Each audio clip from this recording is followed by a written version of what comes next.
Donc, on a parlé des ateliers bébé signe, on a parlé aussi de la formation Tiemoun Cassigné pour les professionnels. Mais Ingrid, récemment, vous avez créé une chaîne YouTube, Silence, ça signe.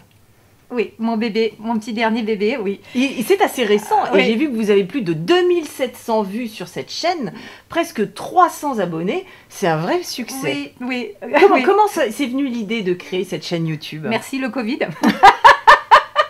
Ben oui, parce qu'en fait, finalement, j'avais des ateliers et qui se sont arrêtés du jour au lendemain. Et donc, j'avais beaucoup de mamans qui m'appelaient et qui me disaient, mais Ingrid, comment on fait pour la réactivation et tout? Et j'ai eu un échange, en fait, tout simplement avec ma fille. Hein. Elle a 22 ans, donc forcément, ils sont tous sur les réseaux sociaux. Elle m'a dit, mais maman, pourquoi tu ne crées pas ta chaîne Silence à signe, où tu suscites l'envie, tu donnes envie, et puis tu fais le côté LSF et le côté LSB, langue des signes pour bébé. Et voilà, et l'aventure est partie comme ça. Donc oui, on est assez contente, parce que c'est vraiment, comme je l'explique, Silence à signe, ce ne sont pas des ateliers où je donne des cours pendant 1 heure, comme je le fais sur place. C'est vraiment pour réactiver, pour donner l'envie, pour vous donner réviser, voilà, pour aussi, réviser et pour venir s'inscrire aussi, venir continuer cette découverte en fait. Oui, puis je pense que c'est aussi pour banaliser justement oui. la langue des signes, Oui.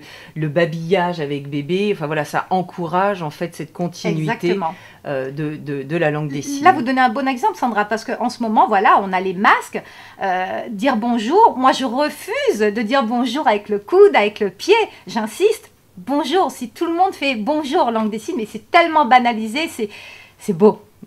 Quel serait votre souhait pour l'avenir, Ingrid? Ben justement, banaliser la langue des signes, qu'elle soit accessible à tous. Vous savez, nous aussi, dans notre association, on fait beaucoup d'animations à l'extérieur, dans les écoles, on fait de l'infosurdité, on fait les ateliers bébé signes.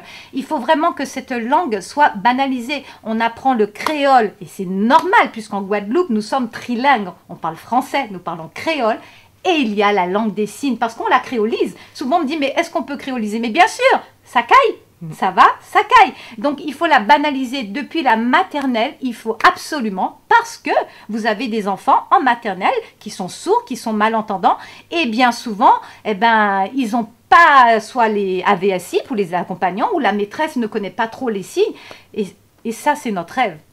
Et n'oublions pas que la langue des signes est une option au bac. Oui. Donc, rien de tel que d'apprendre la langue des signes pour la passer en option au bac. Exact. Ingrid, on vous souhaite beaucoup de succès dans la continuité de vos ateliers et surtout, n'oubliez pas de vous abonner à la chaîne YouTube Silence, ça signe. Merci beaucoup Ingrid. Merci.